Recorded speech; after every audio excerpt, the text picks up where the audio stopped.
Blessings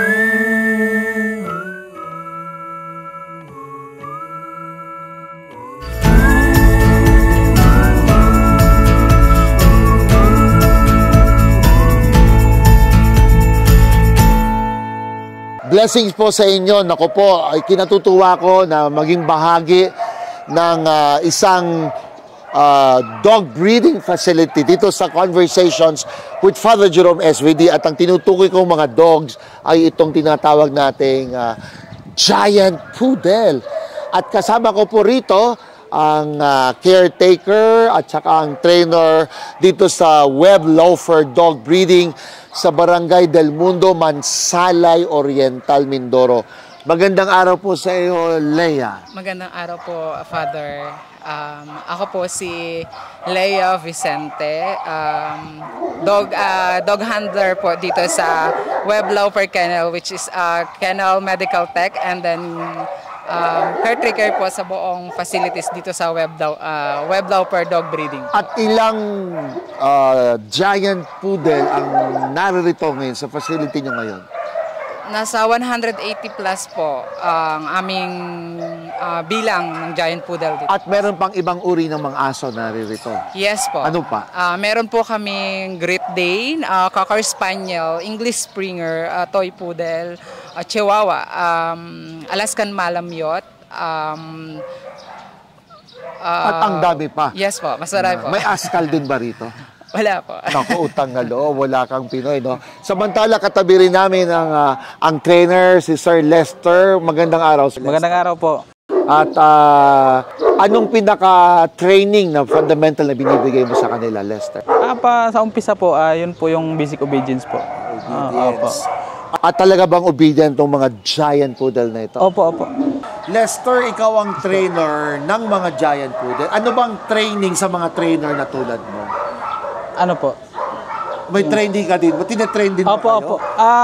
Dati kasi ano lang ako, yung baga nag-umpisa ako sa ganito, kennel boy, ganyan. Taga-pakain, sa Pampanga ako noon nag-umpisa. Tapos yung amo kong babae, nag-aral talaga sa Karami yun. Kumbaga aral siya ng training talaga doon. Tapos nung nagtagal ako sa kanya, kasi di ba umaalis na yung mga trainer din na iba doon. Inumpisa niya akong yung baga ituruan ganun. Mga basic obedience muna. Hanggang sa pinahawak niya ako ng isang aso. Tapos sabi niya, pagka na-perfect mo yan, pwede ka na mag-train. At dito sa facility ito, dito sa Del Mundo, ilang buwan ka na, sabi mo? Almost 8 months na ako dito. Interesado muna ako kasi may social ang mga asong ito, no? Parang status symbol kapag ikaw ay may dalang Giant Poodle. Totoo ba yun? Opo, totoo yun. Kasi pagka magkaroon ka ng mga ganyang aso, ibang tingin sa ng tao sa'yo. Dahil una, mamahalin yung aso. At mahal din ang maintenance. Mahal ang maintenance. Yan talaga yung maintain ng ganitong Giant Poodle? Mahirap mag-maintain ng ganito pag wala kang budget eh. So, una-una, pagkain. Anong klaseng pagkain? Kailangan pagkain nila sakto sa nila, yung sa balahibo, ganun. Yung perfect talaga sa kanila. At dog food ba talaga lagi yan? Opo. Vitamins, yan. May vitamins pa. Tama pang turok. Opo. Tapos yung grooming nila, parang walang amoy itong mga nariritong aso eh. Sa grooming kasi, sila, sa isang linggo, 2 beses silang maligo. At may special soap or shampoo ba ito? Yung shampoo kasi nila mataas kasi ang nun. Mas mahal kaya sa shampoo ko, ang shampoo na kasi ang shampoo nila, 1 gallon, 10,500. Dahil marami sila. Pero kung isang aso lang, mga ganong karaming shampoo, twice a week ang ligo nila. Opo. At tanggal ang amoy? Matatanggal po kasi maganda po yung quality naman po yung shampoo ginagamit sa kanila. At wala silang mga fleece, no? Opo. Paano na-maintain na walang hayop, garapata itong mga aso ito? May mga tinuturok din po yung natin na sa panggarapata talaga. Para walang kakapit na garapata sa kanila. And then yung obedience, sabi mo yun ang basic training. Okay. So, anong klaseng training pag sinabing obedience? Yun po yung aso kasi dalawang yan, kumbaga pag di mo pa na-train, talagang wild, kumbaga doon mo umpisahan sa, kumbaga green pa sila eh. Doon mo sila, ng obedience talaga na para matuto sila ng mga commands, mga behavior nila, matatanggal yung bad behavior nila. Sit, down, stay, yan, come. 12 standard command naman yung basic obedience. Depende po sa aso kung kaya niyang yun. At itong mga Giant Poodle, madaling kumatch up dun sa basic commands? May ibang mabilis, may ibang hindi. Parang tao lang din po yan. Kumbaga, may matalino, may medyo slow. Ganun. So hindi mo pwedeng sabihin lahat sila? Oo, hindi mo pwedeng sabihin na kahit anong aso, basta, kumbaga yung iba kasi namimili din ng aso yun eh. Lalo na pag ginagamit sa mga working dog. Pipiliin talaga nila yun kasi yun yung papasa sa test nila eh. Kumbaga standard nila.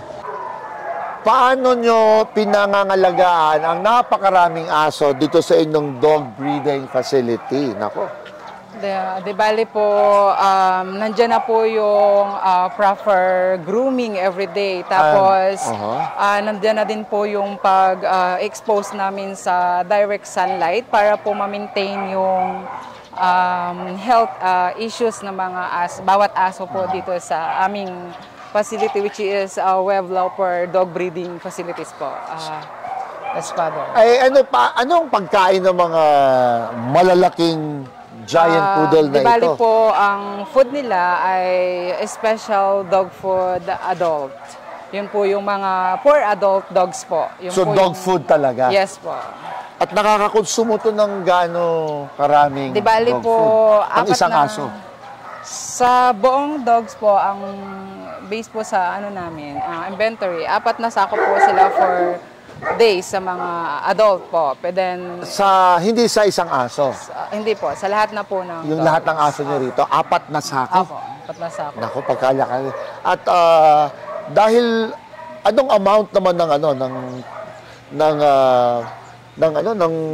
ng tubig ang iniinom ng mga aso nito?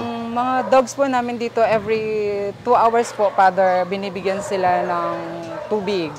Every 2 hours? Yes po. Para po ma-maintain yung dehydration sa kanilang body.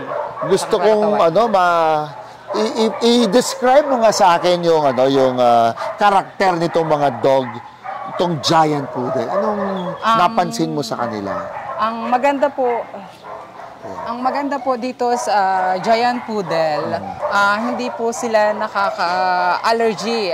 Dahil design po talaga itong mga Giant Poodle for hypoallergenic dogs. And unlike po dun sa ibang aso, Father, hatching ka. Yes po, talagang makaano ka lang po, lalo't pag may mga tao po na allergy sa mga sa fern ng mga aso. Ang kapal ng balahibo nila, yes po, kahit ganun po kakapal, hindi po sila nakaka-allergy sa tao po. Parang tupa ang tingin ko sa mga asong ito. Opo, kaya ito po talaga yung pinapangalagaan sa kanila itong mga balahibo po nila, Father. Kaya well-maintained po talaga yung mga Giant Poodle, gawa ng balahibo po nila. Everyday po talaga na nasusuklay sila, everyday po talaga na kailangan mag-groom sila para po ma-maintain yung gantong ganda ng balahibo nila. Mamimili ka ng kaibigan, tao o aso? Sa aso na lang po siguro. Oy, talaga? Bakit mo nasabi yan? Mas loyal kasi yung yung aso eh. Lalo na pagka tuta mo pa siyang Nagsimula pero depende din siguro sa kumbaga. Pero sa aso ako kasi yun nga, loyalty. So, ganun pala yung character talaga ng mga aso, yung basic loyalty, no? Parang loyalty natin sa Diyos, di ba? Pero siguro parang tayong mga aso sa Diyos, na merong matino, may pasaway. May pasaway. Ganun so, din. Kailangan mo lang talaga yung pasyensya ng trainer. Patient ang kailangan sa training. Kasi pag di mataas ang pasensya mo, ayaw ka, ganun. Ayaw ko na kasi pagod ako, ganun. Mapapagod ka. Nakakapagod, Father. Sobrang humaba ang pasensya. Opo. Nakakapagod ang ng aso, mag-training. Lalo na pagka medyo slow yung aso mo. Papasok, mainit ang ulo mo eh. Kasi pwede kayo magsalmo.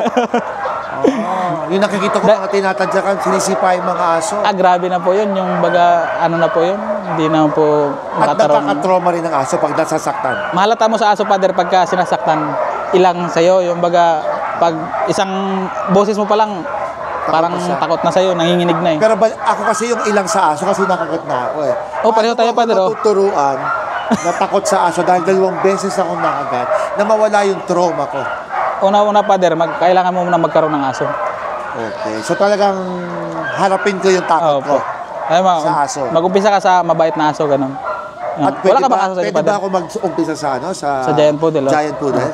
Pwede siyang pagkatiwalaan. Perfect talaga sa Sa aming mga natakot. Opo. And then, mula sa umpisa, anong growth ko sa pag-aalaga ng aso? Anong, ano Paano ko lalago na mawala yung takot ko? Yun, Father, yung, di ba, magkakaroon ka na ng aso. Okay? Yun, araw-araw mo siyang Makakainin, kasama. Doon na mawala yung ano, kasi magkakaroon ka ng ano. Ako, Father, dati takot din ako sa aso eh. Nag-umpisa ako kasi 1 month pa lang ako, parang gusto ko nang umayaw sa pagbibreed ng aso kasi sobrang laki. Oo. Pero nung naano mo na sila, nahawakan mo na sila, napakain, nahawakan, nalabas, gano'n. Yun na yun. Doon nagkakaroon ng ano na, ay okay pala silang ano, hindi naman pala nakakatakot. Doon papasok yung banding yung... Papunta rito, takot pa ako, pero inisip ko kagabi, sabi ko, ipoproseso ko pala yung takot ko. Honestly, no, sabi ko, ipoprocess ko eh. So sabi ko, bakit hindi ko natanggal yung takot? Yung utak ko pala nag-fix Opo. na laging takot. So sabi ko, tatanggalin ko yung mentality na laging takot. Okay, ngayon, medyo konti na lang po takot ko. Yan. Salamat sa iyo, ano, Opo. nako, hinayaan mo ako makasalamuhan ng mga asong tinitrain mo rito sa Loafer. So pong ito, naintindihan ko na ang mga aso, kung ituturing natin, ay parang kapwa. Pangangalagaan, bibigyan ng tamang nutrisyon, tender loving care, at kung ano ang ating ini-invest na emosyon ng pagmamahal, ganun din po lang ibinibigay ng aso, higit pa. Napakaganda na ang likha ng Diyos ay likhang para makasama nating mga tao at naway maging mabuti tayong mga tagapangalaga rin na mga asong nagdadagdag ng kagalakan sa atin at tayo rin nagdadagdag ng kagalakan sa buhay ng mga asong ito. Marami pong salamat dito sa Conversations with Father Jerome.